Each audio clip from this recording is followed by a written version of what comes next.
Hey everyone, today we're going to be taking a casual look at Gale Racer for the Sega Saturn. Now, Gale Racer was one of the very first Japanese Sega Saturn games ever released, and it's actually a port of the arcade game Rad Mobile. And it's not really so much a direct port, it's actually got quite a few different modifications made to it. But anyway, before I go on that tangent, Rad Mobile was an arcade game I always wanted to try.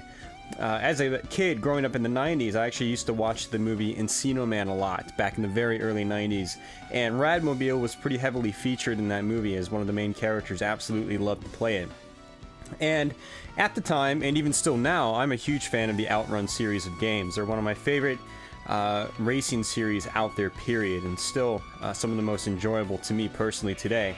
And Rad Mobile always looked like sort of an extension of that, albeit the game was in first person. It still had that super scalar style, visual style, and it just was something I've always wanted to play. Unfortunately, I've never really had too many arcades around me, and I've never had a chance to play Rad Mobile.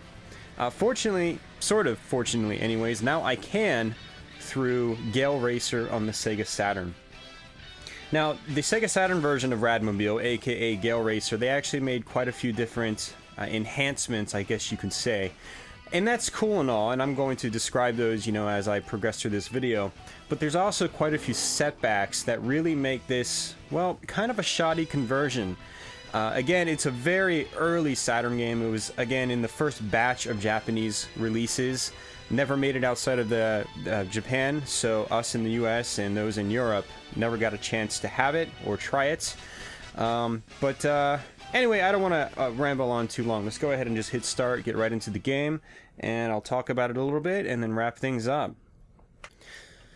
Now, you've actually got save data in this, and I'd actually just started a file. I had started a file the other night. I received this game in the mail just a few weeks back, and I totally forgot to back up my last save file, so it's gone. So I just started wanting to do this video, and you can continue or new game, and basically continuing is just continuing, well, it basically just loading up your save file. You've got a few different options here. Speed Race is your typical arcade race mode where you just try to get to the end of the game. Time Attack is pretty basic. It's, you try to go through each little course and see how fast you can do it. Now you've also got records, which should be self-explanatory, and then you've got options. You've got your difficulty settings, you've got sound test modes, and all that good stuff. And you can do music and sound effects balance, which is pretty cool too. But I'm going to leave it dead center so you can hear what it sounds like.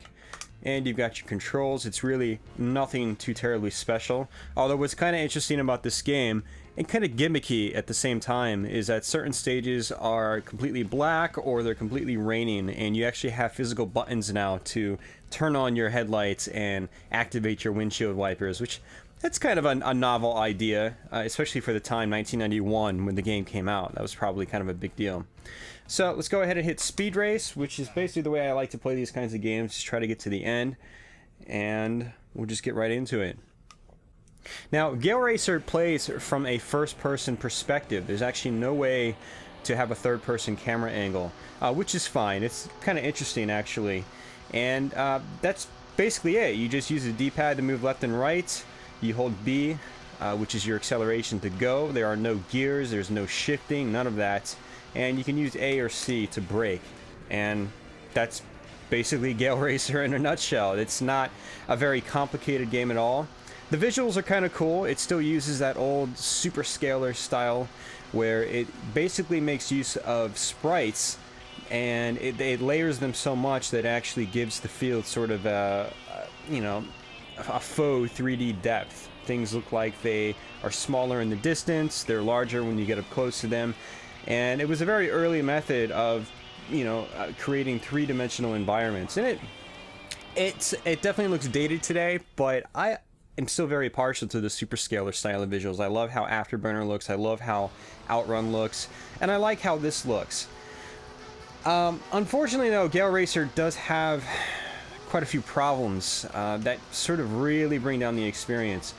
For one, as you just saw back there, each track is actually, or not really each track, because it's one big track in the original arcade game. In this one, each segment of the track is divided up, and it stops, it fades out, and has to load, and it really disrupts the game flow.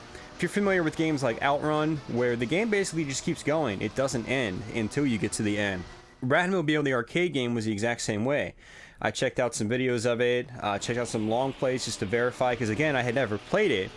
Rad Mobile is just like Outrun, in that when you go through an exit, it immediately loads up the next stage, and the scenery changes on the fly, and it's great. In this version, however, the action stops, and the flow is just completely destroyed by that, in my opinion, and that was one of my biggest problems with this game.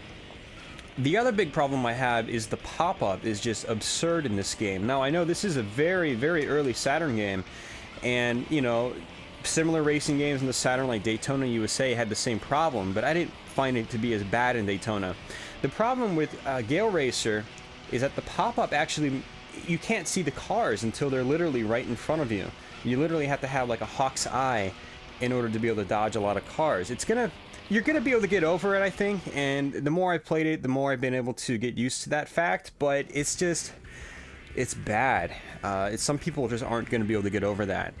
So the game basically it stops the action when it has to load up a new segment of the track, and then there's just major pop-up, which is just kind of maybe acceptable for the time, but now it makes the game very difficult to play. Now this track, it's understandable. It's raining. You can see the fog. You know, the bad pop-up's not such a big deal. It's kind of a part of the portion of the track. But once you get to a completely dry track and the course basically just looks like it falls off a cliff and cars just appear, they don't even fade in, nothing like that. It's, you know, you're going to have to really, really be on top of your game if you want to be able to succeed in this game. So, one other interesting thing in this game is that they actually changed all the cars, which were originally sprites, to 3D polygonal models. You can see they're actually polygons now. Now the problem is they're really unpolished. Now I don't care about how they look, that's fine. But you'll notice they kind of blink every now and then, and it's just not very good. And again, super early Saturn game, maybe there's kind of the excuse, but it makes for a very unpolished experience today in 2012 when I'm recording this video. So I'm gonna go ahead and just retire and just kind of wrap things up. Gale Racer it's kind of a cool game. It's I mean, it's a port of Rad Mobile, which is a game that I had never been able to play until now. But it's just got some problems that make me kind of not want to play it. I mean, if I had the choice, I could play Gale Racer in the Saturn, or I could just play Outrun. Or I can pick up Power Drift and play that instead, or, you know, something like that. But Gale Racer is just, I can't wholeheartedly recommend it, but if you're a huge fan of Sega arcade games and racing games like I am, you might still want to check it out. It's a super cheap game. I think I picked mine up for like $8 after shipping on eBay. It's a really cheap game, and, you know, I think it's really cheap because of these reasons. I think if it was a much better ports, I think it would be a lot more desirable, because games like Power Drift from the Saturn are still desirable.